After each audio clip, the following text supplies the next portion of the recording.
Good afternoon, my friends. Brian with VetteSource back here finally after an extended period of a crazy month here. Last 30 to 40 days have been really busy with kids' birthdays and air show participation and all the other stuff, but we got some time to get back into working on our Corvettes. So today what I'm going to focus on is yet another sad case that came up on our radar actually within the last week, and I went ahead and picked it up simply because it will make a good teaching tool and kind of extrapolate on some of the things that happened. So I've briefly touched on before in some of the other videos that I do on how Corvettes, Corvettes start out, and a lot of interesting cars start out as a prized possession for somebody, right? They're not something that's bought lightly, or it's not generally on a whim that you buy or invest in Corvettes, if you will, right? Or even a lot of collectible specialty type cars. But very often Corvettes end up like this one, and it's more common than you'll notice, only because to the original owner, whoever purchases, or a couple or a family, it's kind of a potential for an heirloom item, right? But for people that acquire this after the family's had it, or in the event of death, or they sell it off, or it comes to different people, the other people that have it, it doesn't have that special nature to it, simply because there's not as much of an attachment to it as far as memories, maybe, right? Or stories that get told about, this is our Corvette and this is what we did with it. It's just a car, right? So a lot of times these Corvettes fall between the cracks, and other specialty cars. You can see there's the Alante behind the fence there, where successive owners are just not as special to them. Now this is what happened with this car. Now this car popped up last week. Received a call about it, and at first glance I kind of said, well, I really am not acquiring projects right now, but after taking a closer look, something that I noticed made me want to go ahead and look at it a little bit deeper. So the story was that a young lady and her husband had bought this car from an older couple, and they had two of them. They had this one, and they had a turquoise, or an aqua, like our Aqua LT4 car. Now, for those of you who don't know, this is a 93.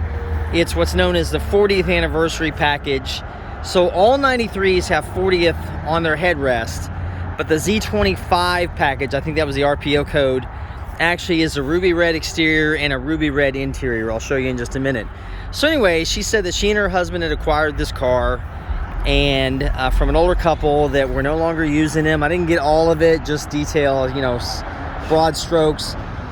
And she and her husband dragged them back, sold one car to another friend of theirs or a family member, and they were going to keep this one. And of course, they ended up splitting and never got to it. But then they proceeded to store this outside on jack stands in the dirt under a car cover that just really didn't do this car any good at all. You can see cosmetically this car has suffered horribly at the hands of being left on a dirt surface next to a bush, as a matter of fact, or a hedge outside. Now a lot of this will come out, but the clear coat's been horribly dulled. I'll have to see what kind of work we can do. Oh, my friend the cat has been over here, and see what we can do to bring it back.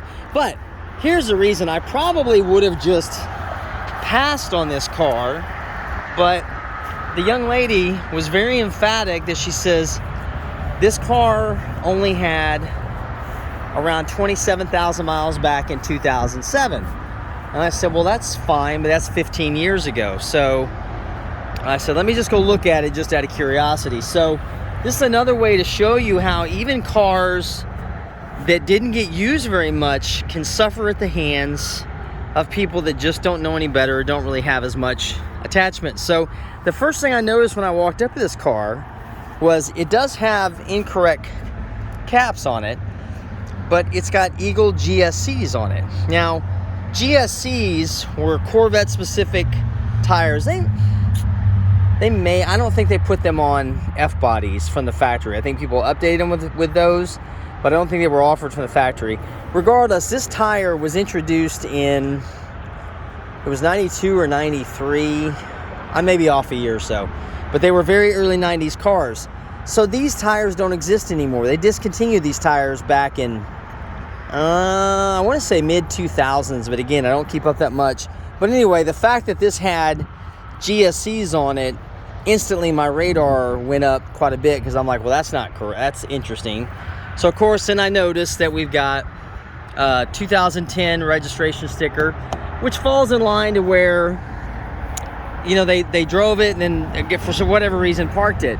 Now, a lot of times too, these C4 and newer cars, what I'm seeing is they're getting abandoned, not so much, or they're being stopped from regular use, not so much because of disinterest, but because they break. Something breaks on them. And 9 times out of 10, it's a fuel pump, believe it or not, that breaks on these, and people just don't know any better.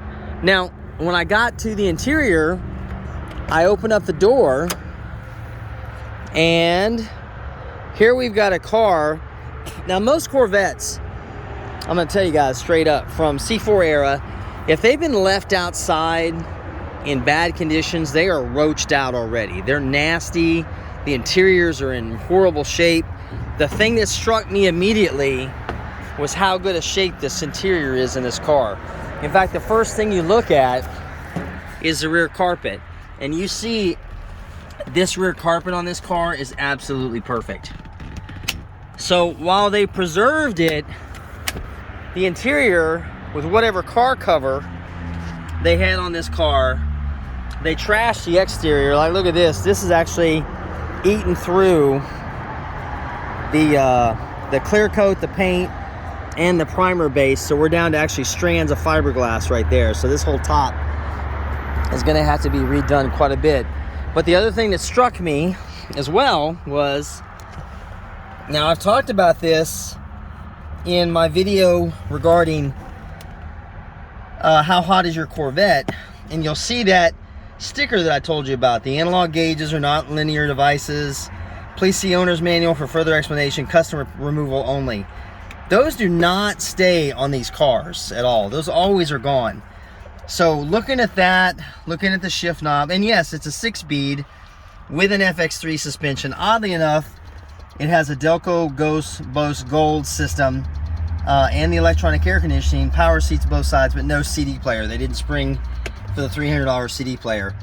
But this interior in this car is almost perfect. Even the sun visors are really, really nice on this. So I knew immediately what I was looking at was a low mileage abandoned Corvette. Not even any water. Look at that underneath the seat. So what I realized was I was looking at yet another Corvette that had been abandoned because they couldn't figure out how to work on it, and then left to the elements. Now here's the really crazy thing. You guys have seen my yellow LT4 with 23,000 miles on it. This engine in this car is actually, in a lot of ways, even cleaner than the engine in my car. They did come through and for some reason tried to monkey with it and put these cheapy blue fuel injectors in here, which will come back out again. But you can see everything underneath here is still intact, and it's still almost in perfect shape. There's no real discoloration, there's no fading. I'll walk around to this side to give you an idea here.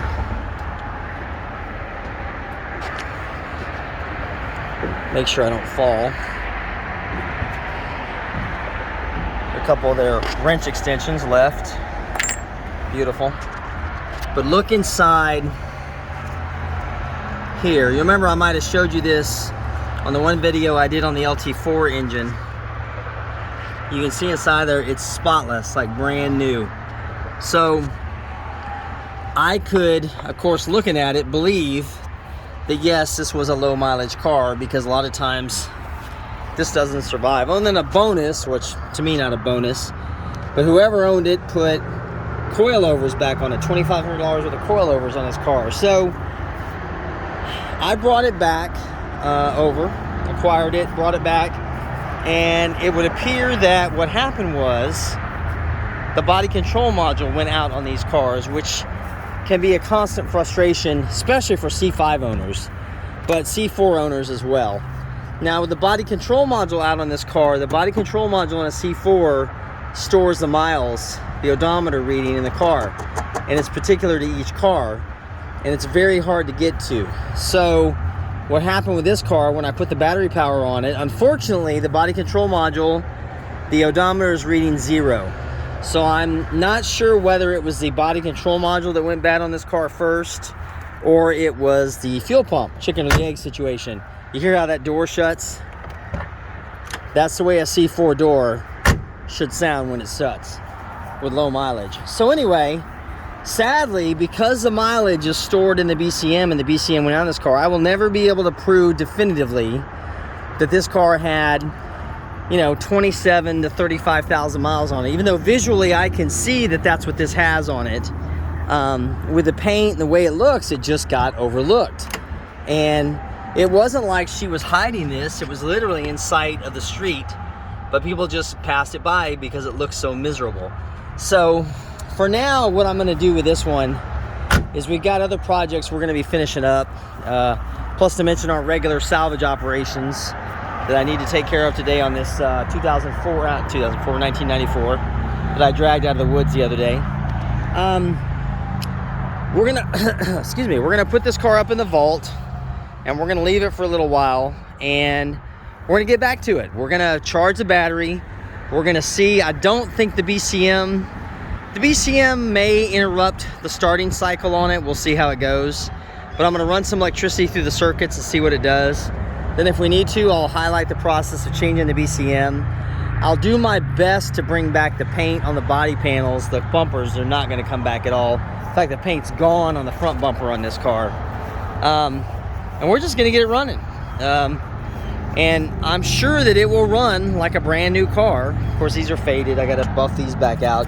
But it'll be fun. Like I said, it's gonna go in the vault for the moment. And we'll get to it when we get to it. But it's an illustration of, now that these machines have become so complicated and complex, they're failing at rates, and people have trouble finding qualified technicians to work on them. So they get cast off and lost to time eventually because nobody knows what to do with them. Now this would make, obviously, in the condition it's in and the originality, this would make a great daily driver for somebody for 10, 15, 20 years if they treated it correctly. You know, even you could go in and get it repainted. But like I said, it's gonna be fun. We'll just put it away for the moment.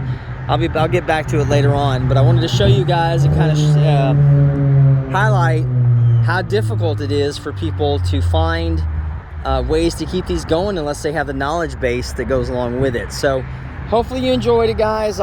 Thanks for watching to the end, and I'll be back. I've got actually a little bit more work I'm doing this week on my other 8.1 Brutus monster here, and I haven't really talked about this car.